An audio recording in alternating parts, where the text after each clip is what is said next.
What if I told you you're doing it all wrong? Now, what are you even talking about, Courtney? What the heck? Exercise order. Okay, exercise order. What if I told you that there's actually a specific way to do it, and a lot of people might get this out of order? Okay? So, hear me out, hear me out. If you don't do it in the right order, you might have more likelihood of injury or whatever. There is a correct way to program your workouts, and I'm going to tell you how.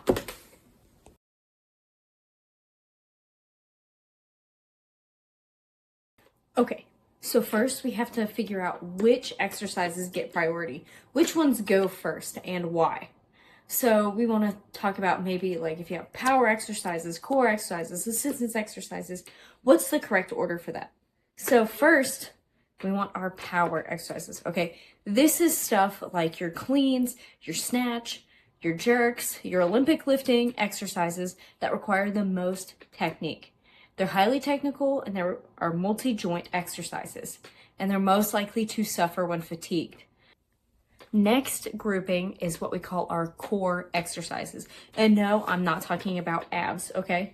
It's not that kind of core. Core means our kind of like your main lift or your bigger lifts outside of the power. So this would be your squats, your bench, your deadlift, your shoulder press. They're multi-joints as well, but they require slightly less technical work. You still have to have the technique right, of course, but it's not the same amount of technique as, say, your power exercises. They're not as explosive unless your programming specifies lift it fast. And following your core exercise is our assistance exercises. This is like your accessory stuff.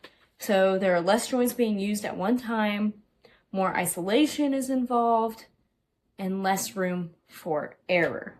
So if you were to mess up on your core or your power exercises, you're more likely to be injured than on some of your accessories. Now, obviously, there are exceptions to the rule, but this is the general rule of thumb. If we are running low on time, there are some ways that you can kind of schedule out your exercises in a way that helps you hit what you need to do, but minimize rest needed. So how would we do that?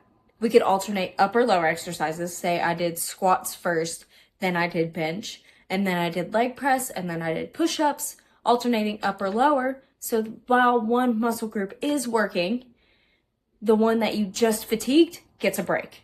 So you don't have to rest as long, as opposed to like if you went straight from leg press to lunges or whatever. You know what I'm talking about.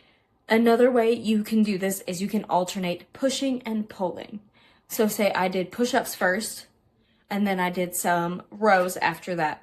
Or if I did pull-ups followed by shoulder press, we're doing a push-pull split to where you kind of alternate those two to where you're not using the exact same muscle group every single time and one gets a break while the other one works.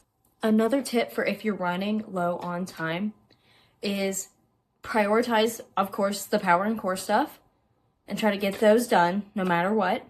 And then if you're going to cut anything, I would maybe cut accessory stuff because you're still going to hit those muscles by doing your core and your power exercises. And these ones are more assistance. So they are important. I'm not saying they're not. They're just less important than the other ones. So the other ones are going to get more bang for your buck.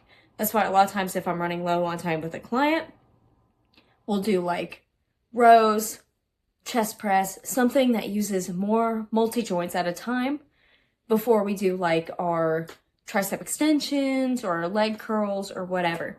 When we do the bigger ones, I'm still getting them as much as I can within the short amount of time. Okay, to summarize this first part, we start with power. If we're not doing any power stuff like our cleans, jerks, whatever, you're gonna do core first, okay? If you do power, core comes second. If you don't do power, core is first, followed by your assistance/accessory exercises. And you can mix up this. So you can add supersets, which are two opposing exercises. Say you went straight from cable bicep curls straight into tricep extensions. That would be a superset. And then you would have a compound set or two different exercises for the same muscle group. So say I did like barbell rows followed by cable rows, or, well, those are pretty similar. What if I went from rows to lat pull downs? We're working some similar muscle groups. Compound stacked. Okay guys, if you got something from this video, please like it. Please hit the notification bell, hit subscribe, do all the things all the YouTubers ask you to do. I know everybody asks you to do that stuff.